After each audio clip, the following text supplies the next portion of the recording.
الحمد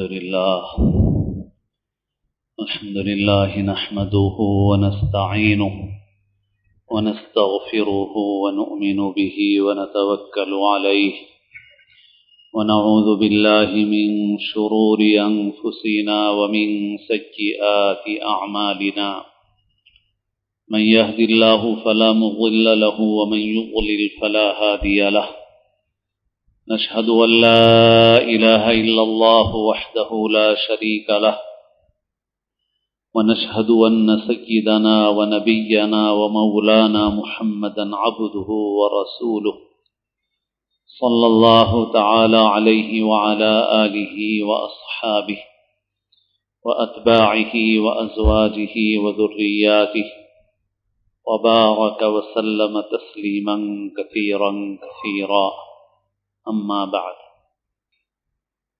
قابل احترام بزرگوں، عزیز دوستوں اور ساتھیوں، آج کل ہمارے ملک میں اور ہمارے معاشرے میں ایک موضوع ہے جس کے اوپر گفتگو کا اور فکروں کا سلسلہ چل رہا ہے، اور وہ ہے مسلمان لڑکیوں کا غیر مسلم لڑکوں کے ساتھ رشتہ کرنا۔ فکری اور تہذیبی اعتبار سے مسلمان لڑکیوں کا گویا ارتداد اختیار کر لینا، یقیناً یہ قابل فکر مسئلہ ہے، اور بہت سے علماء نے، امت کے مصلحین اور خیر خواہوں نے بہت پہلے سے توجہ دلائی ہے، خاص طور پر حضرت مولانا سید ابو الحسن علی ندوی رحمۃ اللہ علیہ نے، کہ اس زمانے میں سب سے زیادہ فکری اور تہذیبی ارتداد کی ہوا چلی ہوئی ہے، اس کا طوفان ہے، اس کا مقابلہ کرنا چاہیے، اس کی فکر کرنا چاہیے۔ لیکن ہم لوگ چونکہ اپنی معمول کی زندگی میں مگن ہیں، اور کچھ دینی حلقوں کو چھوڑ کر، کہ جن کو دین کی فکریں ہیں، امت کی فکریں ہیں، عام مسلمانوں کے اندر کوئی فکر نہیں ہے، وہ اپنی عام زندگی میں مگن ہیں، اس وجہ سے انہوں نے ان باتوں پر کوئی توجہ نہیں دی۔ اس کے برے نتائج ظاہر ہو رہے ہیں۔ اب بھی وقت ہے کہ ہم اس کے اوپر روک لگائیں، فکر کریں۔ اس سلسلے میں آج کل گفتگو ہو رہی ہے، مذاکرات ہو رہے ہیں، مضامین لکھے جا رہے ہیں، اور جو مصلحین ہیں وہ اہم باتوں کی نشاندہی فرما رہے ہیں، اور کچھ جذباتی لوگ ہیں جو بہت جذباتی باتیں کر رہے ہیں، لیکن محض جذباتی باتوں سے ان مسائل کا حل نہیں ہے۔ جو سنجیدہ اہل علم ہیں، اہل صلاح ہیں، ان کی باتوں پر توجہ دی جائے اور عملی قدم اٹھائے جائیں، تب اس صورتحال کی درستگی ہو سکتی ہے۔ آج ہمارے شہر میں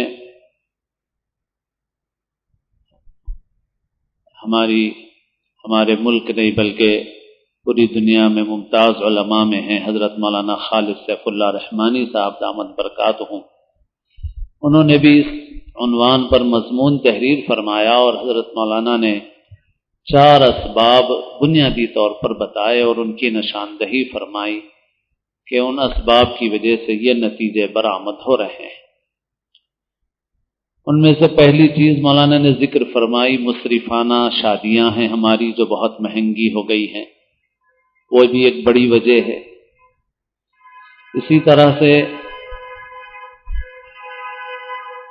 لڑکوں کا تعلیم میں پیچھے رہنا، لڑکیوں کا تعلیم میں آگے بڑھ جانا، یہ بھی ایک سبب ہے۔ اور تیسرا مخلوط تعلیم ہے۔ چوتھے مخلوط ملازمتیں ہیں، نوکریاں ہیں۔ بنیادی طور پر مولانا نے یہ 4 اسباب ذکر فرمائے ہیں۔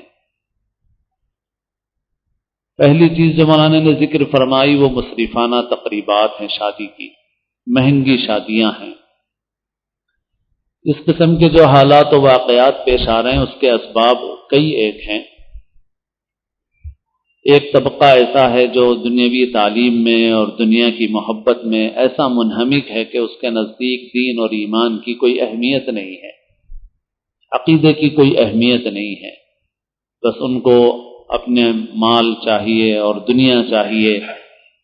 وہ لوگ تو ایک اپنا آزادانہ راستہ اختیار کیے ہوئے ہیں، لیکن معاشرے میں ایک طبقہ ایسا ہے جو ایسا نہیں ہے، اس کو دین کی فکر ہے، ایمان کی فکر ہے، لیکن بعض چیزیں ایسی ہیں جو مجبور کر دیتی ہیں اور اس کے نتیجے میں بے احتیاطی ہوتی ہے اور پھر اس کے غلط نتیجے برآمد ہوتے ہیں۔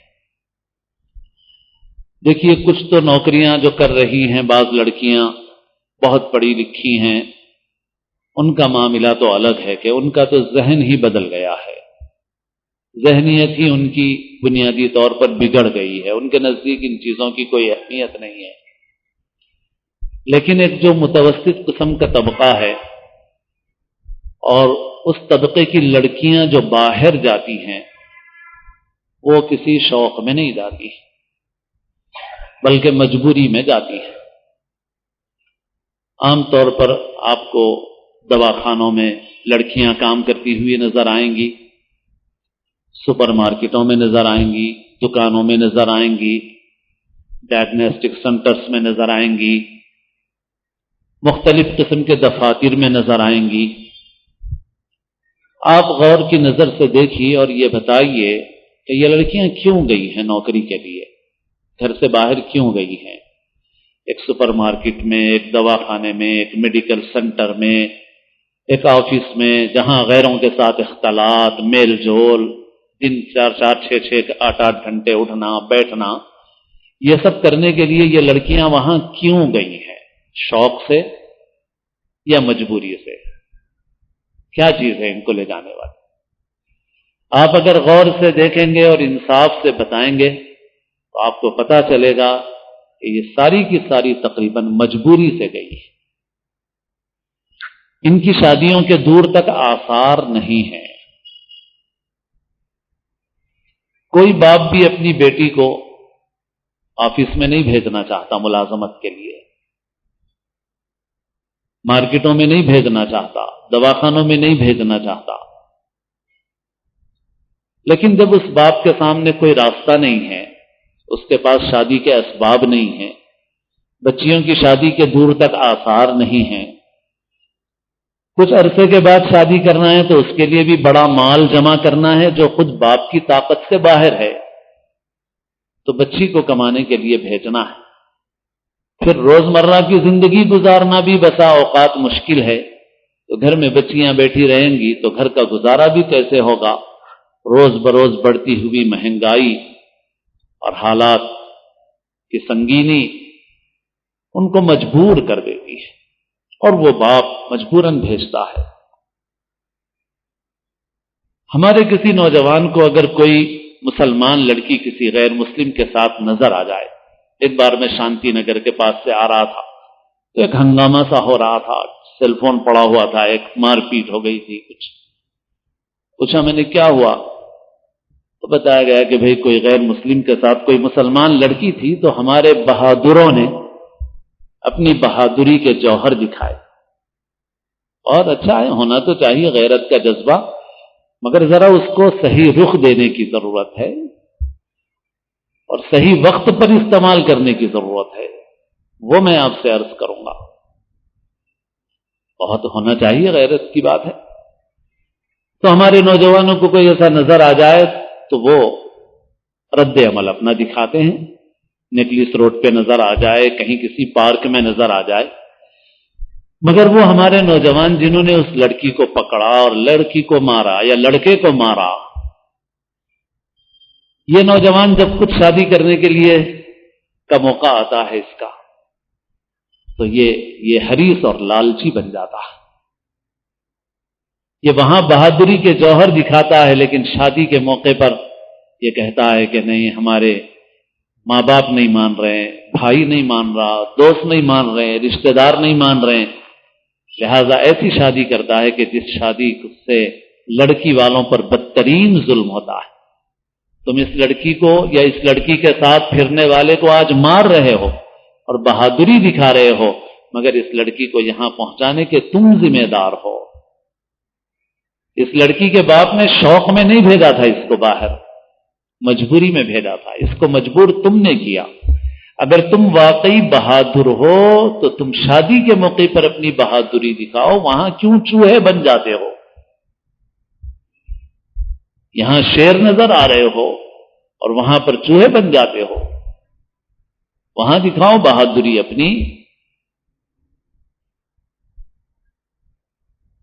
آپ اگر اسباب کا علاج نہیں کریں گے تو صرف واٹس ایپ پہ لکھ دو، مضمون لکھ دو، تقریریں کر دو، کیا حاصل ہونے والا ہے اس سے؟ کچھ حاصل؟ آج امت اسی میں مشغول ہے۔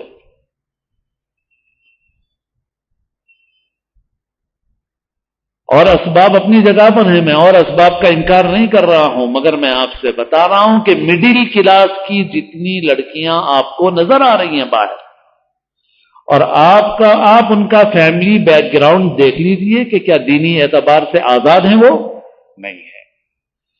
کیا ان کے ماں باپ کے اندر کوئی احساس نہیں ہے، غیرت نہیں ہے، حیا نہیں ہے؟ نہیں، ایسا بالکل نہیں ہے، بلکہ ان کے ماں باپ میں دینداری ہے، ان کے اندر بھی ایک طرح کی دینداری ہے، مگر ماحول ایسی چیز ہے کہ انسان کو بگاڑ دیتا ہے۔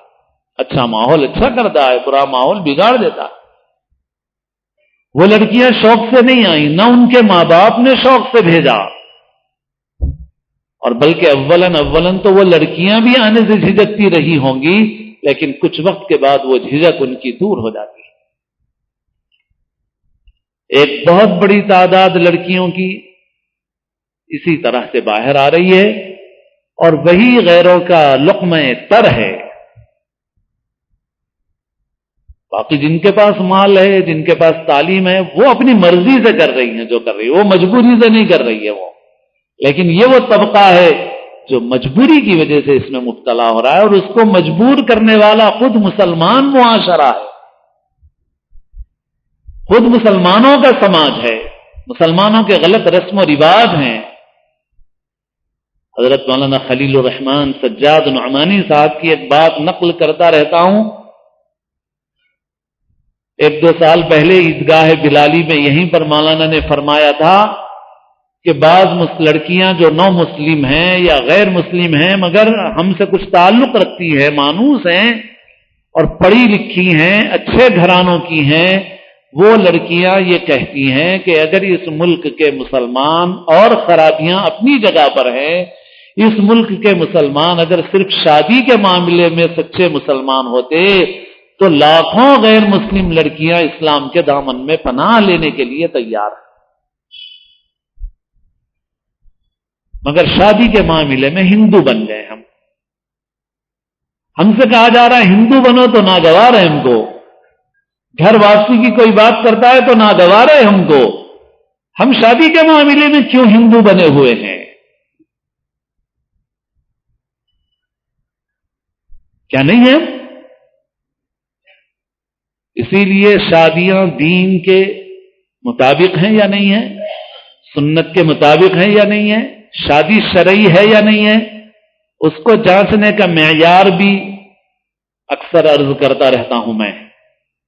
شادی شرعی ہے، شادی سنت کے مطابق ہے، اس کو جانچنے کے لیے یہ مت دیکھو کہ مسجد میں شادی ہو رہی یا نہیں ہو رہی، مولانا کا بیان ہو رہا یا نہیں ہو رہا، حضرت کا خطبہ ہو رہا یا نہیں ہو رہا، فلاں قبلہ کی دعا ہو رہی یا نہیں ہو رہی، سب پھینک دو ان چیزوں کو بازو، کوئی معیار نہیں ہے اس میں سے کوئی معیار نہیں ہے۔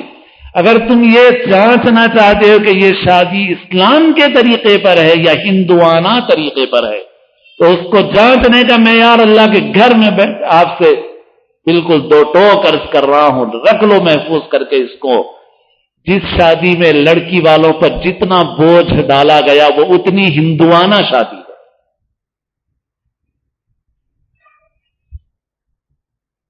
یہ مت دیکھو حضرت آئے، مولانا آئے، امیر صاحب آئے، سب دھوکے ہیں نفس کے،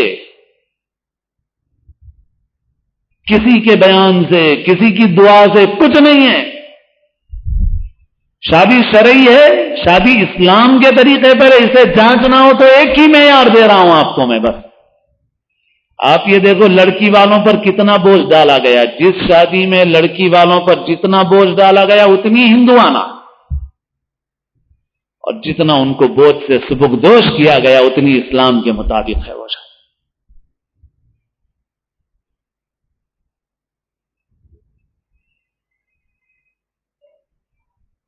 آج بھی عرب ملک میں خرابیوں کے باوجود، کمیوں کے باوجود، لڑکی والا اپنی جیب کا ایک ریال نہیں خرچ کرتا، ایک ریال نہیں خرچ کرتا۔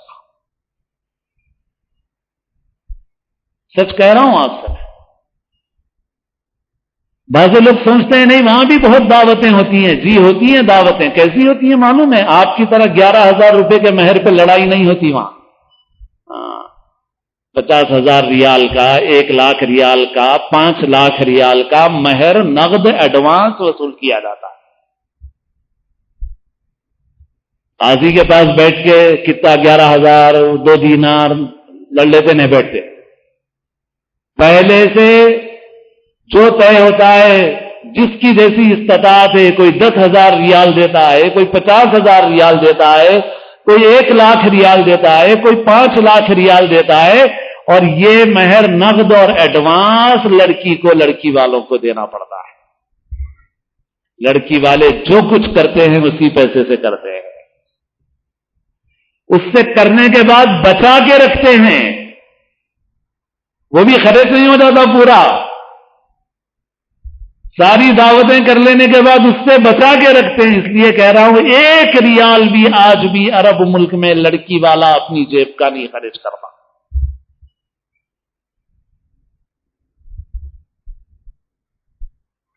خالی ہم لوگ جذبہ دکھائیں، غیرت دکھائیں تو یہ کافی نہیں ہے، یہ غیرت جھوٹی ہے۔ آپ کو اگر مسلمان لڑکی کے غیر کے ساتھ جانے پہ غیرت ہے تو اس غیرت کا تقاضا یہ ہے کہ آپ اپنی شادی اسلام کے مطابق بنا دیں۔ آپ شادی کے معاملے میں مسلمان بن جائیے۔ اس میں آپ کیوں ہندو بن گئے ہیں کہ آپ پورا ان کا طریقہ اختیار کر رہے ہیں اور انہی کے طریقے کے اوپر شادیاں شاندار کر کے بعد میں بھائیاں بولتے بابا ہمارے بہنوں کے شادی میں بہت خرچ کر دیے تھے، اب ترکے میں نہیں ملتا۔ تو یہ کون سا اسلام ہے؟ یہ ہندوانہ طریقہ نہیں تو اور کیا ہے؟ شادیوں میں بہت دے دیے تھے اب نہیں ہے کچھ بھی، یہ کون ہے؟ یہ کس کا طریقہ ہے؟ یہ ہندوانہ طریقہ۔ ہندوؤں کے پاس یہی ہے کہ بچی جب گھر سے جاتی ہے تو اس کو جتنا دان جہیز دے سکتے ہو دے دو اس کو، اس کے بعد اس کا باپ کے ترکے میں کوئی حصہ نہیں ہوتا۔ اور ابھی یہ جو قانون بنا ہے ہمارے ملک میں، یہ تو ابھی 10-20 سال پہلے قانون بنا ہے کہ ترکے میں لڑکی کو حصہ ملنے کا ہندوؤں کے پاس بھی، ورنہ ان کے پاس نہیں تھا بالکل۔ یہ بھی ابھی بننے والا قانون۔ تو ہم اگر چاہتے ہیں تو پہلے ہم اسباب پر نظر رکھیں اور ان اسباب کو دور کریں، شادی کو آسان بنائیں۔ اور گزشتہ بھی ایک بات میں نے عرض کی تھی جب میں نے وہ حدیث سنائی تھی کہ 3 چیزیں ایسی ہیں جن میں جلدی کرنے کا حضور نے حکم فرمایا، جب رشتہ مہیا ہو جائے تو نکاح جلدی کر دو۔ اس میں بھی میں نے عرض کیا تھا کہ بہت سے لوگ جو اس وجہ سے انتظار میں ہیں کہ جب تک ہماری بچیوں کی شادیاں نہ ہو جائیں ہم اپنے بچوں کی شادی نہیں کریں گے، لڑکوں کی شادی نہیں کریں گے، ان سے خاص طور پر کہوں گا میں اللہ کے لیے وہ اپنے جذبات کو قربان کریں اور وہ ہمت کریں اور وہ یہ طے کریں کہ بھئی بچی کے لیے جو مجبوراً جو کچھ کرنا ہے اس کا انتظام ہے، مگر بچوں کی شادیاں اپنے وقت پہ کر دیں گے۔ آپ دوسروں کی فکر دور کرو، اللہ تعالیٰ آپ کی فکر کو دور کرے گا، اللہ آپ کی فکر کو۔ اور اگر ایسا کرنے لگیں گے نا آپ، تو آپ جب رشتہ ہمت کر کے کریں گے تو آپ کی بچیوں کے لیے بھی رشتے آئیں گے اور انشاءاللہ ہزاروں رشتے ہو جائیں گے انشاءاللہ۔ اس لیے یہ صحیح چیز نہیں ہے۔ یہ جو لوگ روکے ہوئے ہیں اس وجہ سے کہ جب تک بچیوں کی شادیاں نہ ہو بچوں کی نہیں کریں گے، ان کو اس سلسلے میں غور کرنا چاہیے اور صحیح راستہ اختیار کرنا چاہیے اور ہمت کر کے اپنے بچوں کی بھی شادیاں کر دینا چاہیے انشاءاللہ اس سے امت میں بہت سارے لوگوں کا مسئلہ حل ہوگا۔ آج ہم نے شادی کو مہنگا بنا دیا، لڑکی والوں پر بوجھ ڈال دیا۔ ایک واقعہ ایک جگہ کا بعض وقت سنایا بھی ہوں میں کہ ایک لڑکی تفریح کے مقامات پر نظر آ رہی تھی، کئی سال پہلے کی بات ہے، یہ تقریباً 10-15 سال پہلے کی بات سنا رہا ہوں میں آپ کو۔ ایک لڑکی ایک ضلع میں، مجھے جگہ کا نام معلوم ہے، میں نام نہیں لے رہا ہوں، باقی کوئی ایسی ویسی بات نہیں ہے، محفوظ ہے میرے ذہن میں کہاں ہوئی، کس سے ہوئی بات، وہ تفریحی مقام کون سا ہے سب، تو میں ایسی کوئی بنی ہوئی کہانی نہیں سنا رہا ہوں آپ کو۔ میں وہاں جاتا تھا بکثرت، تو وہاں معلوم ہوا کہ صاحب اسی محلے کی ایک لڑکی ایک جگہ ایک تفریحی مقام ہے، وہاں کئی مرتبہ نظر آئی، غیروں کے ساتھ بھی نظر آئی۔ تو کچھ وقت کے بعد محلے کے لوگوں نے، بعض سمجھدار لوگ لڑکی کے باپ کے پاس گئے، جب پانی سر سے اونچا ہونے لگا اور بار بار تذکرہ اس بچی کا آنے لگا، تو گئے کہ جا کے لڑکی کے والد سے کہا کہ بھائی ہم تو کہنا نہیں چاہ رہے تھے آپ سے، بہت دنوں سے سن رہے ہیں، مگر چونکہ بہت کثرت سے باتیں آ رہی ہیں اس وجہ سے مجبوراً آپ سے بولنے آئے ہیں، آپ ذرا اپنی بچی کی نگرانی رکھیے، اس وجہ سے کہ آپ کی بچی فلاں فلاں جگہوں پر بار بار نظر آ رہی ہے اور ہم لوگوں کو بھی سن کے تکلیف ہو رہی ہے اس سے۔ تو اس لڑکی کے باپ نے جو کہا وہ ان کے، یا یوں سمجھیے ہم سب کے لیے ایک تماچا ہے۔ اس لڑکی کے باپ نے کہا کہ دیکھو بھائی میری بچی کی عمر بہت بڑھ گئی ہے اور میں نے ایک وقت تک اس پر بہت کنٹرول کیا، لیکن میں کیا کروں، میں تو رشتہ کرنا چاہتا ہوں مگر جو آتا ہے اتنا بڑا منہ کھول کے آتا ہے۔ لڑکی کا باپ یہ کہہ رہا ہے میں کیا کروں، میں برسوں فکر کرتا رہا مگر جو آتا ہے اتنا بڑا منہ کھول کے آتا ہے اور میں اتنا منہ بھر نہیں سکتا، میں مجبور ہو گیا ہوں، اب بوڑھا ہو گیا ہوں میں، اور اب میرا کنٹرول بھی بچوں پر اتنا نہیں ہے، اس وجہ سے میں مجبور ہوں، میں کیا کروں۔ میں نے 1 برس 2 برس محنت نہیں کی، کوشش نہیں کی، میں نے برسوں کوشش کی کہ میری بچی کا رشتہ ہو جائے، مگر صورتحال یہ تھی، اب میں کچھ نہیں کر سکتا۔ بتائیے آپ، اس باپ کا قصور ہے یا ہمارا قصور ہے؟ ہمارے معاشرے کا قصور ہے۔ اس بچی میں کوئی نقص نہیں ہے، اس بچی میں کوئی عیب نہیں ہے، وہ لنگڑی لولی نہیں ہے، مگر اس بچی کا باپ کہتا ہے کہ بس ایک ہی چیز ہے جو میری بچی کے نکاح میں تاخیر کا سبب بن گئی، وہ یہ کہ جو بھی آتا ہے رشتہ وہ اتنا بڑا منہ کھول کے آتا ہے اور میں اتنا دے نہیں سکتا۔